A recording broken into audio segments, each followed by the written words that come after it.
On l'a dit, insoumise, on l'a décrit comme une femme de combat, de conviction, qui n'a pas peur de prendre position. Elle vient à nouveau de le prouver en s'opposant au plan de déconfinement, en participant à la création d'un collectif appelé « Laissons les médecins prescrire » en faveur de la chloroquine. La députée du Bas-Rhin LREM, Martine Vonner, a subi les foudres de son parti, qui l'a tout simplement exclue.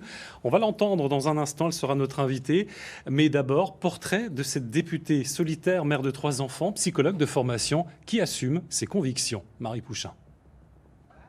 Elle est la seule députée de la majorité à avoir voté contre le plan de déconfinement du gouvernement. Pour ses camarades marcheurs, c'est la fronde de trop, de celle qui n'est jamais vraiment rentrée dans le rang. Interdiction du glyphosate, loi anti-casseurs, loi asile-immigration, la néophyte en politique s'affranchit des directives de son groupe parlementaire depuis son élection en 2017 dans la 4e circonscription du Bas-Rhin.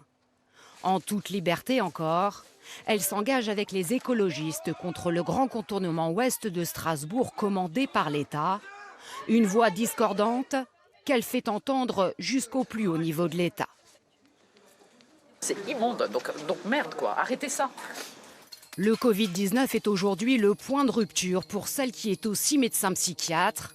Favorable à la prescription de la chloroquine, sous contrôle strict des généralistes, elle dénonce aujourd'hui une gestion de crise catastrophique du gouvernement, sans aucune stratégie thérapeutique. La confiance est rompue. Martine Vonner va continuer son mandat sans La République en marche. Martine Vonner, bonsoir. Vous avez déclaré « Je ne fais plus Bonsoir. confiance à ce gouvernement ». Vous avez accusé le sommet de l'État d'amateurisme et d'une forme de mensonge dans la gestion de la crise. On peut s'étonner que vous ayez attendu l'exclusion parce que dans les faits, vous n'étiez plus en phase avec la majorité depuis bien longtemps.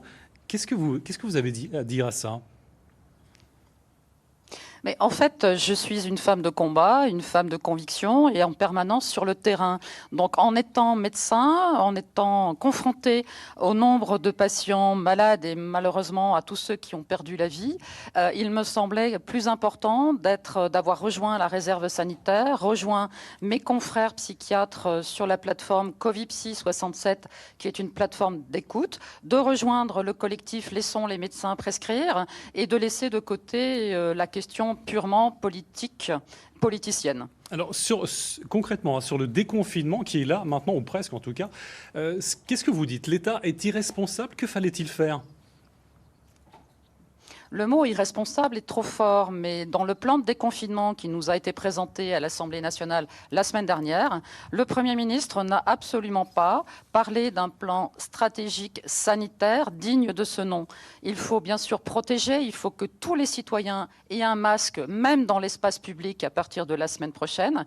Il faut qu'ils puissent être testés, il faut que les patients, enfin en tout cas les personnes positives puissent être accompagnées, confinées certes, mais pas sans traitement. On a plusieurs études dans le monde, et je ne reviendrai pas sur la polémique française, mais qui nous démontrent qu'un traitement précoce fonctionne dans le Covid. Donc il ne faut pas laisser les patients à eux-mêmes, isolés, sans pouvoir leur prescrire un traitement.